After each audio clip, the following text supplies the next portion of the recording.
Hi friends, நான் உங்க Varadaraja and welcome to our channel. இன்னைக்கு நம்ம episode 643 subscribers real life ghost experience தாங்க வந்து பார்க்க போறோம்.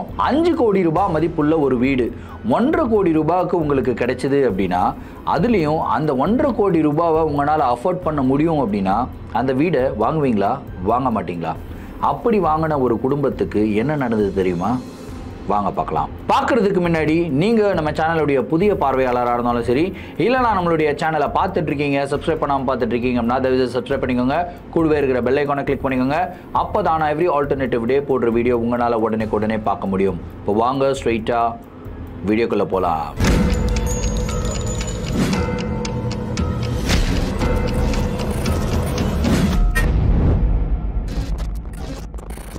இந்த ஒரு நிகழ்வை நம்மளுக்கு ஆயிஷா அப்படின்ற ஒரு சப்ஸ்கிரைபர் சென்னையில இருந்து மெயில் பண்ணி விட்டுருக்காங்க. இந்த ஒரு அமானுஷமான நிகழ்வு அவங்களுடைய தோழி நளினிக்கு நடந்த ஒரு நிகழ்வு. இந்த ஒரு நிகழ்வு கிட்டத்தட்ட 10 வருடங்களுக்கு முன்னாடி நடந்ததா வந்து சொல்லியிருக்காங்க. சரி, கதையுடைய ஸ்டார்டிலிருந்தே வர ஆரம்பிப்போமே. நளினி அண்ட் ஆயிஷா சின்ன வயசுலேருந்தே நெருங்கிய தோழிகள், ஒன்றா தான் படிக்கிறாங்க, கல்லூரிக்கு ஒன்றா தான் போகிறாங்க. ஸோ இந்த நிகழ்வு நடக்கும்போது அவங்க வந்து கல்லூரி படிச்சுக்கிட்டு இருந்ததாகவும், அதாவது செகண்ட் இயர் காலேஜ் படிச்சுக்கிட்டு இருந்தாங்க. ஸோ நளினியோடைய குடும்பத்துடைய பேக்ரவுண்ட் வந்து பார்த்துருவோமா. ஸோ அவங்க குடும்பம் வந்து பார்த்திங்கன்னா ரொம்பவும் ரிச்சான ஒரு ஃபேமிலி அப்படின்னு சொல்கிறாங்க. ஸோ அவங்களுக்கு பூர்வீகமாக நிறையா சொத்துக்கள் இருந்தது, நிறையா வீடுகள் இருந்தது. பட் என்னதான் வீடுகள் இருந்தாலும் அவங்க ஃப்ளாட் சிஸ்டம் வீடுகளில் தான் வந்து வசித்து வந்தாங்க.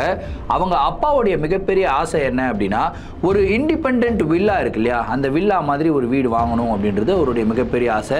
ஒரு லேண்டை வாங்கி அதுக்கப்புறம் அதில் வீடு கட்டுறது அப்படின்றது ரொம்ப அளவுக்கு அதிகமாக செலவாகும் அப்படின்றதுனால அவர் என்ன தேடிக்கிட்டு இருந்தார் அப்படின்னா, நம்மளுடைய பட்ஜெட் ஒரு 2 கோடி ரூபாய்க்குள்ளங்க.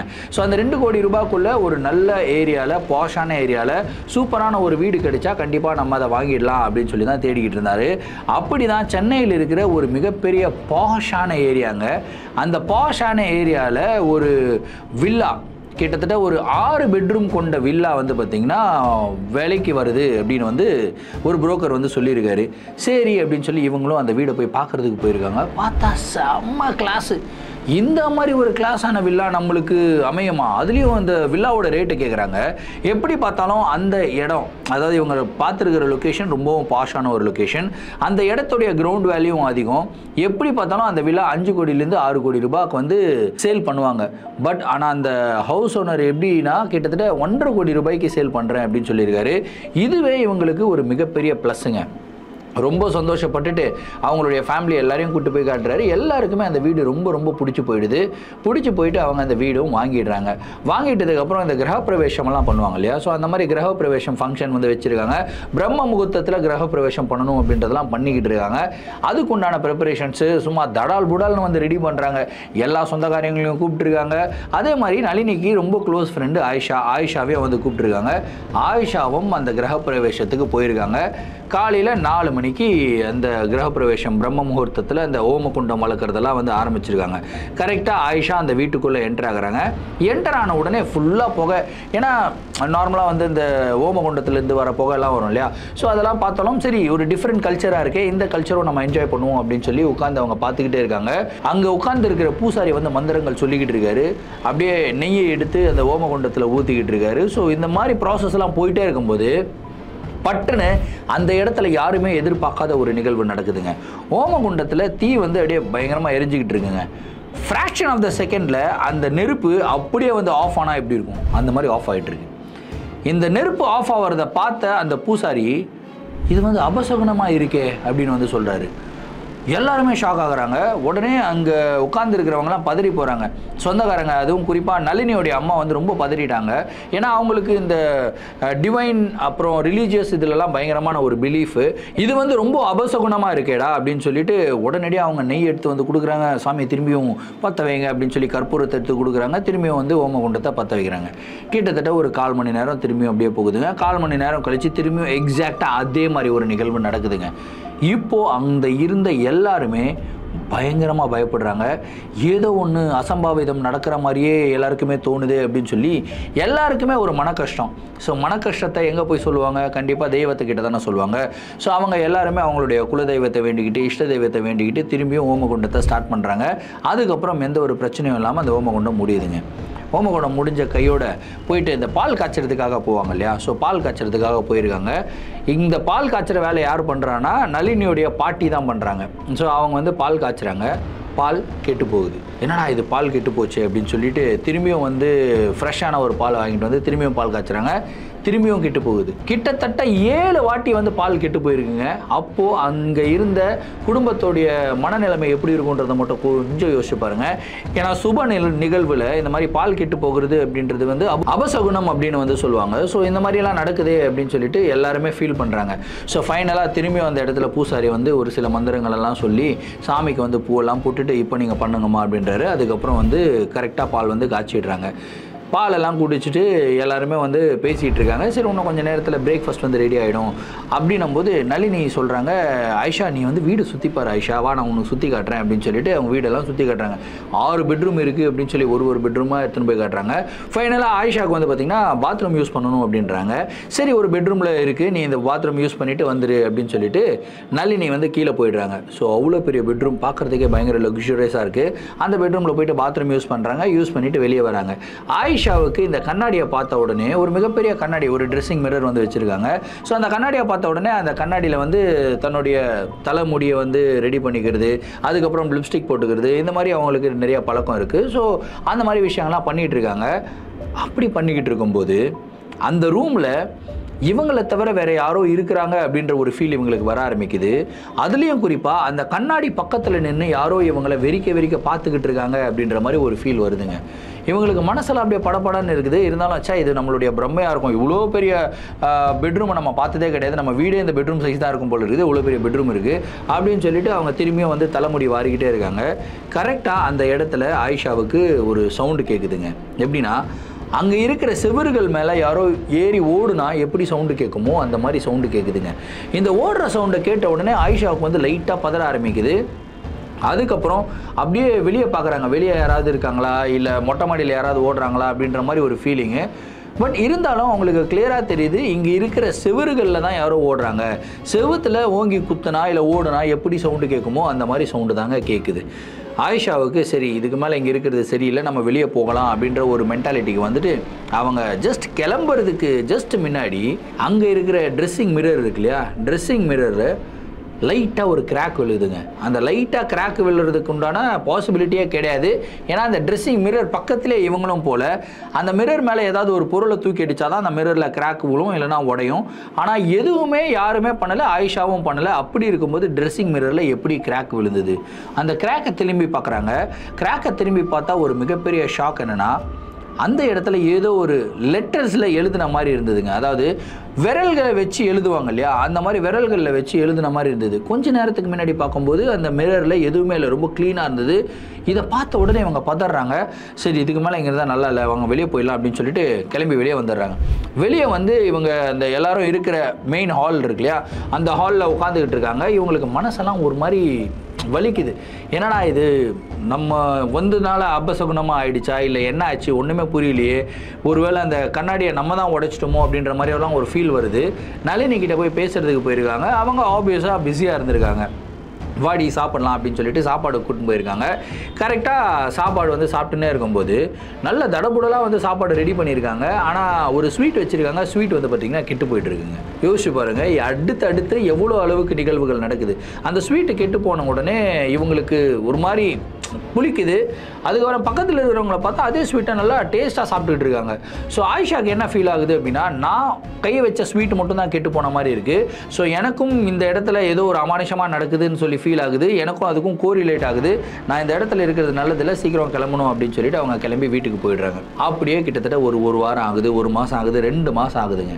2 மாதத்தில் ஆயிஷா ஒரு விஷயத்தை நோட்டீஸ் பண்ணுறாங்க. இந்த நளினி அப்படின்ற பொண்ணு வந்து பார்த்திங்கன்னா காலேஜுக்கு வருது. ஆயிஷா கிட்ட ரொம்ப க்ளோஸாக பேச மாட்டேங்குது. ஃபஸ்ட்டு வந்து ரொம்ப க்ளோஸாக பேசிகிட்டு இருக்கோம், எனி டைம் கூட தான் இருக்கும். ஆனால் இப்போது ஆயிஷா கிட்ட பேசுகிறதே கிடையாது. ஆயிஷாவை பார்த்து அவாய்ட் பண்ணிட்டு போகிறது. அதுக்கப்புறம் அந்த பொண்ணு வந்து பயங்கர ஹாப்பியாக இருக்கும், பப்ளியாக இருக்கும், சிரிச்சுக்கிட்டே இருக்கும்.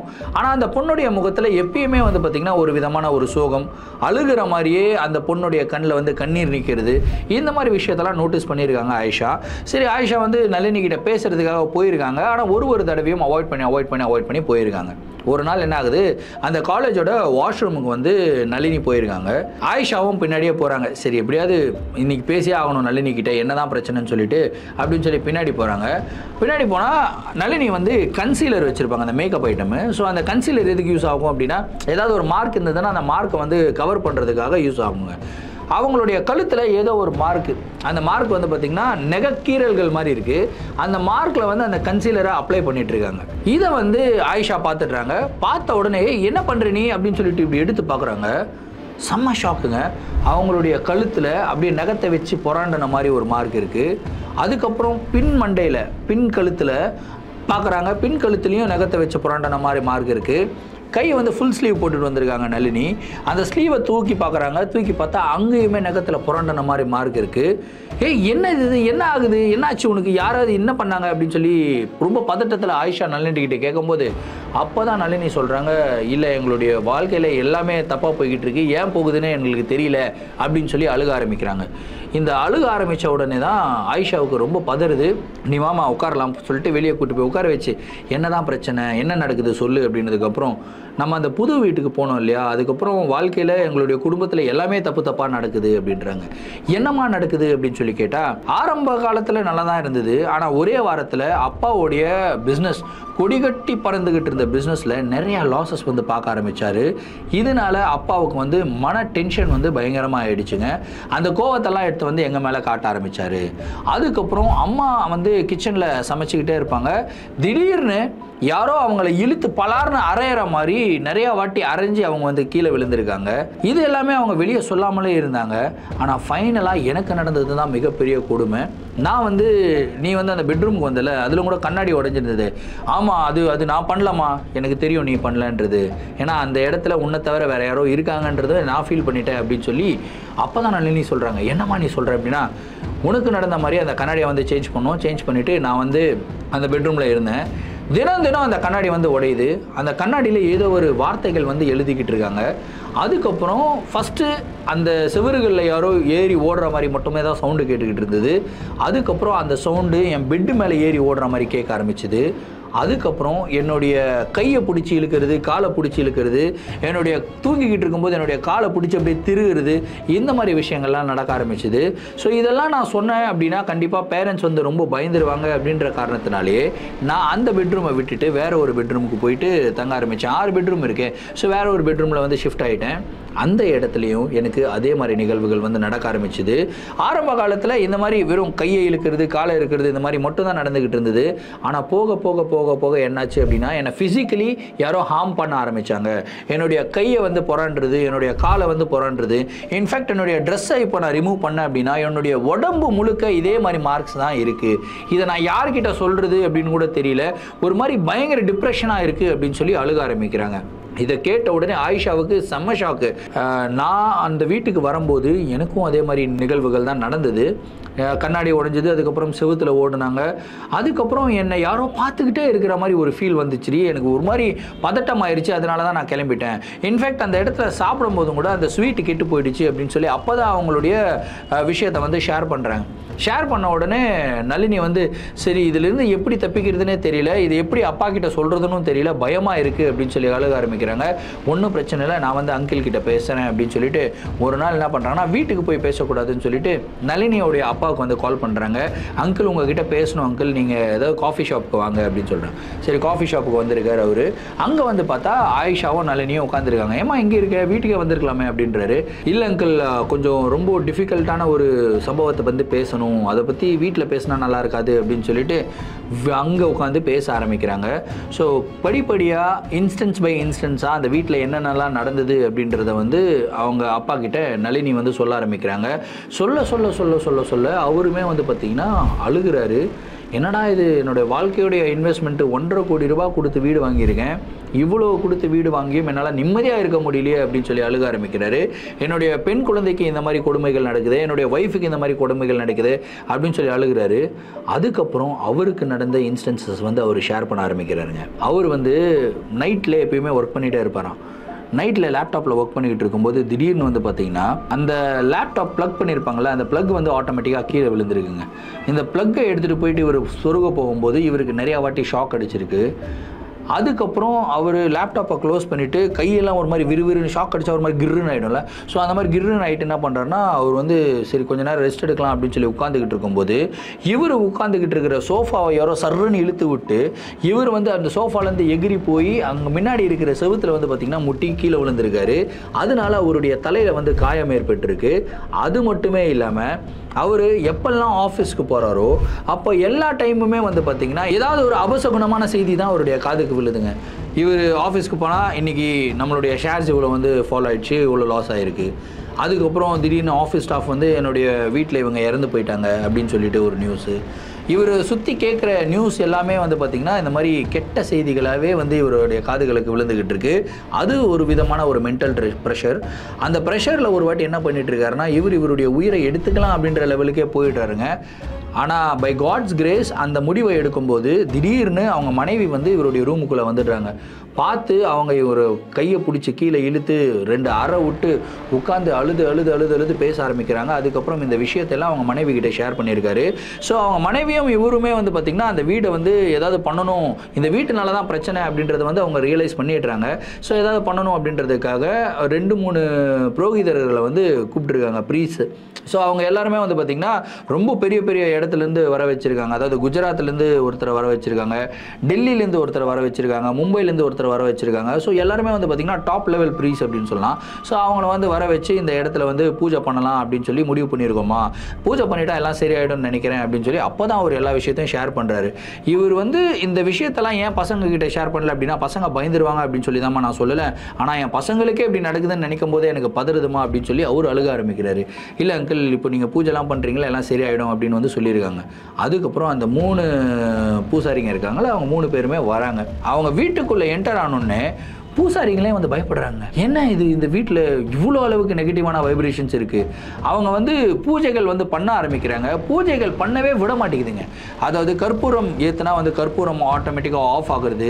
அதுக்கப்புறம் அந்த ஓமகுண்டம் பண்ணுறதுக்காக அந்த குச்சியெல்லாம் போடுவாங்க. எப்படியும் காஞ்ச குச்சிகள் தான் போட்டால் சீக்கிரமாக நெருப்பு பற்றிக்கும் அப்படின்னு சொல்லி காஞ்ச குச்சிகளை தான் வாங்கிட்டு வந்திருக்காங்க. ஆனால் அந்த குச்சிகளை ஓமகுண்டத்தில் போட்ட உடனே அந்த குச்சிகள் வந்து பார்த்திங்கன்னா ஈரமாயிடுது, அந்த நெருப்பே பற்றிக்க மாட்டேங்குது. ஸோ இந்த மாதிரி ரெகுலராக அந்த இடத்துல நிறையா பிரச்சனைகள். அது மட்டுமே இல்லாமல் இவங்க எப்படியோ கஷ்டப்பட்டு ஓமத்தை வளர்த்துடுறாங்க. அந்த ஓமகுண்டத்தை வளர்க்கும் போது கிச்சனில் எல்லா பாத்திரம் டமடமான்னு கீழே விழுகுது. அதுக்கப்புறம் பெட்ரூமில் இருக்கிற கண்ணாடிகள் எல்லாம் உடஞ்சி செதறுது. யாரோ தூக்கி போட்டு உடைச்சா மாதிரி அவ்வளோ சவுண்டு. அந்த வீட்டுக்குள்ளே யாரோ கதறிக்கிட்டே ஓடுற மாதிரி, செவுரு ஃபுல்லாக ஓடுற மாதிரி சவுண்டு அப்படியே எக்கோ மாதிரி கேட்குதுங்க. இவங்களால அந்த சவுண்டை கேட்கவே முடியல. ஒரு மாதிரி கர்ஜன மாதிரி ஒரு சவுண்டு, ஒரு மாதிரி கத்துற மாதிரி, அழுகிற மாதிரி, டிஃப்ரெண்டான சவுண்ட். அந்த இடத்துல ஒரு ஆன்மாக்கள் கிடையாது, கிட்டத்தட்ட 20-30 ஆன்மாக்கள் இருந்து ஓடுனா எப்படி இருக்கும் அந்த மாதிரி சவுண்டு கேட்குது. இது எல்லாமே வந்து பார்த்திங்கன்னா சென்னையில் இருக்கிற ஒரு மிகப்பெரிய பாஷான ஏரியாவில் நடக்குதுன்னு சொன்னால் அவங்களால நம்ப முடியுமா? ஆக்சுவலாக நடந்திருக்கு. ஸோ இந்த மாதிரி நிகழ்வுகளை கேட்டு அந்த பூசாரிகளே வந்து இதுக்கு மேலே எங்களால் பூஜையே பண்ண முடியாதுன்ற லெவலுக்கு வந்து போயிடுறாங்க. ஏன்னா அவங்களுமே மென்டலி டிஸ்டர்ப் ஆக ஆரம்பிக்கிறாங்க. ஸோ அவங்க ஒரே ஒரு சஜஷன் தான் சொல்கிறாங்க, நீங்கள் எவ்வளோ சீக்கிரம் முடியுமோ இந்த வீட்டை காலி பண்ணிட்டு போயிடுங்க, அதுதான் உங்களுக்கு நல்லது. இந்த வீட்டில் இருந்தீங்க அப்படின்னா உங்களுடைய உயிருக்கு உத்தரவாதம் இல்லை. ஒன்று நீங்களே ஏதாவது பண்ணிப்பீங்க, இல்லைனா பைத்தியம் பிடிச்சிரும் அப்படின்னு சொல்லிட்டு அவங்க வந்து கிளம்பிடுறாங்க. என்னடா இது, வந்த பூசாரிகளும் பூசை பண்ணாமல் கிளம்பிட்டாங்களே அப்படின்னு சொல்லி இன்னொரு ப்ரெஷர். உடனடியாக அவங்க அப்பா என்ன டிசைட் பண்ணுறாருன்னா, சரி நம்ம வேறு வீடு பார்த்துட்டு போயிடலாம் அப்படின்னு சொல்லி வாடகைக்கு ஒரு வீடு வந்து ரெடி பண்ணிவிட்டு அவங்க வந்து காலி பண்ணிட்டு போயிடுறாங்க. அதுக்கப்புறம் ஒரு 3 பெட்ரூம் ஃப்ளாட் வந்து வாங்கிடுறாங்க. இந்த வாட்டி வந்து ஒரு நல்ல ஃப்ளாட்டாக வாங்கி, பெருசாலாம் வேணாம் அப்படின்னு சொல்லிட்டு ஒரு நார்மலான பட்ஜெட்டில் ஃப்ளாட்டை வாங்கி அந்த ஃப்ளாட்டில் வந்து ஸ்டே பண்ண ஆரம்பிக்கிறாங்க. கிட்டத்தட்ட ஒரு 6 மாதத்துலேயே வந்து பார்த்திங்கன்னா மிரக்கல் ஹேப்பன்ஸ் அப்படின்னு சொல்லுவாங்க இல்லையா, அந்த மாதிரி இவருடைய விழுந்துக்கிட்டு இருந்த பிஸ்னஸ் திரும்பியும் வந்து மேலே வருது. நிறையா காசு வந்து சம்பாதிக்க ஆரம்பிக்கிறாரு. வீட்டில் தொலைஞ்சு போன சந்தோஷம் திரும்ப வருது. பசங்க திரும்பியும் ஹாப்பியாக இருக்க ஆரம்பிக்கிறாங்க. பசங்க வந்து நிறைய ஆக்டிவிட்டீஸில் கலந்துக்கிறாங்க. படிப்புலையும் நல்லா எக்ஸல் ஆக ஆரம்பிக்கிறாங்க. எல்லா விஷயங்களுமே நடக்குதுங்க. இந்த வீடை வந்து ஒரு புரோக்கர் சொன்னார்ல, அந்த புரோக்கரை பிடிச்சி சம்மோதை பார்த்திங்கன்னா அந்த புரோக்கரை தேடினாங்க. ஆனால் அந்த புரோக்கர் கிடைக்கவே இல்லை. ஒரு 8 மாதத்துக்கு அப்புறம் இவங்க வந்து ஒரு ஃபங்க்ஷனுக்கு போயிருக்காங்க. அந்த ஃபங்க்ஷனில் அந்த புரோக்கர் யார்கிட்டயோ பேசிக்கிட்டு இருக்காரு. அதாவது ஒரு வீடை வந்து முடிச்சு கொடுக்கறதுக்காக பேசிக்கிட்டு இருக்காரு. அந்த ஆளை பார்த்த உடனே நளினியோடைய அப்பாவுக்கு வந்தது பாருங்க கோவம். பிடிச்சி 2 அறை விட்டு என்னடா நடந்தது அந்த வீட்டில் சொல்கிறா அப்படின்னு சொல்லி பிடிச்சி உழுக்குனதுக்கப்புறம் அந்த ஆள் சொல்கிறாப்புல, சார் இது மாதிரி அந்த வீடு அமானுஷமான வீடுகள்லாம் சொல்லியிருக்காங்க சார், ஆனால் இவ்வளோ அளவுக்கு பிரச்சனை இருக்கும்லாம் தெரியல சார், எப்படிடா அந்த வீட்டில் இவ்வளோ பிரச்சனை ஆச்சு, இதுக்கு முன்னாடி எந்த குடும்பம் வாழ்ந்தாங்க அப்படின்றதெல்லாம் ஹிஸ்ட்ரி கேட்குறாரு. அப்போ தான் அந்த ஆள் வந்து சொல்கிறாரு, இல்லை சார் கிட்டத்தட்ட ஒரு 100-150 வருடங்களுக்கு முன்னாடி அந்த இடம் வந்து ஒரு சிமெண்ட்ரியாக இருந்தது சார். அந்த இடத்த வந்து இடிச்சிட்டு அங்கே இருக்கிற பிணங்கள் எல்லாம் தோண்டிட்டு அதுக்கு மேலே தாங்க வீடு கட்டியிருக்காங்க, அதை வந்து காலனைஸ் பண்ணியிருக்காங்க அப்படின்னு வந்து சொல்கிறாருங்க. இதை கேட்ட உடனே செம்ம ஷாக்குங்க. டே என்னடா சுடுகாட்டு மேலேயாடா நாங்கள் வீடு கட்டியிருக்கோம், சுடுகாட்டு மேலே வீடு கட்டி அந்த வீட்டையாடா நாங்கள் வாங்கியிருக்கோம் அப்படின்னு சொல்லி.